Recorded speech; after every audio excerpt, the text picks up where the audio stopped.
Saudara-saudara kaum muslimin yang berbahagia, ini merupakan analisa sosial bahwa pada suatu saat nanti akan terjadi di tengah-tengah umat di mana kita dihantam dan diserbu dari segala macam penjuru. Akidah didangkalkan, peradaban dan kebudayaan dirusak, makanan dan minuman diracuni, pakaian ditelanjangi dan lain sebagainya, sampai kita melepaskan nilai Islam yang kita cintai ini. Kondisi sosial ini satu saat akan datang kepada kita. Demikian analisa dan peringatan dari Rasulullah sallallahu alaihi wasallam. Marilah sekarang kita melihat, adalah benar bahwa di zaman sekarang kita insya Allah tidak akan mengalami perang Badar sehebat yang pernah dialami oleh Rasul dan para sahabatnya.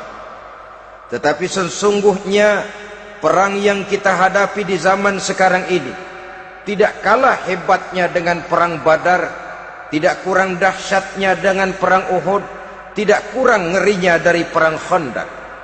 Hanya saja yang kita hadapi sekarang ini bukan ujung pedang, bukan ujung tombak, bukan ujung panah. Yang kita hadapi sekarang ini adalah perang akidah, perang ideologi, perang mempertahankan keyakinan. Yang kalau kita kalah sekarang, kita memang masih beragama, tetapi anak kita, cucu kita, generasi yang akan hidup 5, 10, 20, 30 tahun yang akan datang, wallahu a'lam bissawab.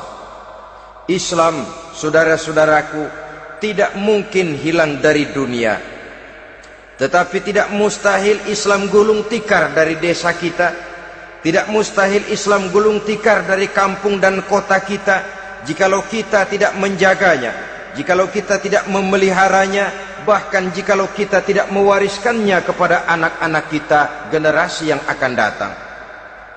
Marilah kita mengingat sejenak bagaimana Islam di Spanyol yang pernah jaya, pernah mewarnai daratan Eropa, dan yang sekarang hanya sekedar tinggal ceritanya saja.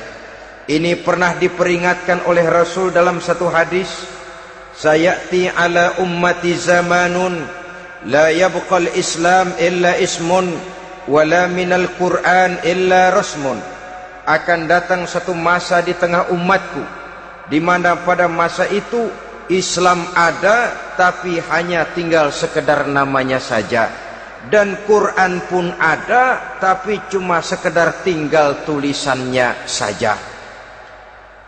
Apabila kita tidak mewariskan ini kepada generasi yang akan datang, maka serbuan-serbuan dari berbagai macam penjuru dari hari ke hari semakin kita rasakan kehebatannya. Tidak mustahil sejarah Spanyol akan terjadi di desa kita, akan terjadi di kampung kita, akan terjadi di kota kita. Orang Spanyol kalau mereka cerita kepada anaknya, mereka akan cerita, "Nak, di sini dulu ada masjid." Kapan, Pak? Dulu bener dah.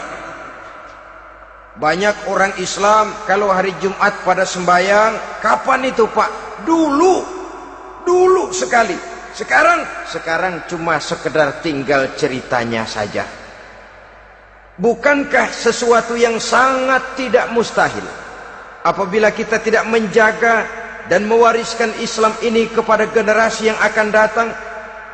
Maka serbuan-serbuan akan membawakan hasil yang diinginkan oleh para penyerbu itu tadi. Kita sudah menjadi umat yang mayoritas, tetapi umat yang mayoritas ini menurut Rasul dikepung sedemikian rupa, akidahnya didangkalkan, peradaban dan kebudayaannya ditekan sedemikian rupa, kehidupan sosialnya dibuat individualis. Kemudian dari segi pergaulan, pakaian, makanan, minuman dan sebagainya diracuni, sampai dia tidak lagi berpegang teguh kepada agamanya. Dan dikala itu hilang kehebatan umat ini di mata musuh-musuhnya. Orang lain memandang kita ringan saja, enteng saja, satu umat yang sudah kehilangan wibawa. Padahal konon kabarnya kita mayoritas. tapi enak saja dikutak-kutik orang lain. Dan dikala itu di hati kita merajalela penyakit wahan. Penyakit wahan itu apa? Pertama, hubbud dunia, terlalu cinta kepada dunia. Terlalu cinta kepada dunia yang menyebabkan kita lupa akan tanggung jawab dan kewajiban, lupa meneruskan dan mewariskan Islam kepada generasi yang akan datang. Kita berlomba hanya untuk mengejar dunia dan seluruh isinya. Baik dia bernama material, baik dia bernama seksual, baik dia bernama pangkat, jabatan dan kedudukan, berlomba-lomba kita di dalamnya. Sampai tercampaklah penyakit hubbud dunia di dalam hati ini. Berurat dan berakar dunia itu, sulit dan berat kita berpisah daripadanya. Akibatnya kemauan untuk berbuat demi dan atas nama agama sangat sulit terwujud di dalam kehidupan ini. Yang kedua, karahiyatul maut, terlalu takut kepada mati. Baik mati ajal, mati dalam artian yang sebenarnya, baik mati usahanya, baik mati karirnya, baik mati pangkat dan jabatannya. Sehingga dengan demikian akibatnya jatuhlah kita menjadi umat yang kehilangan wibawa di mata orang lain.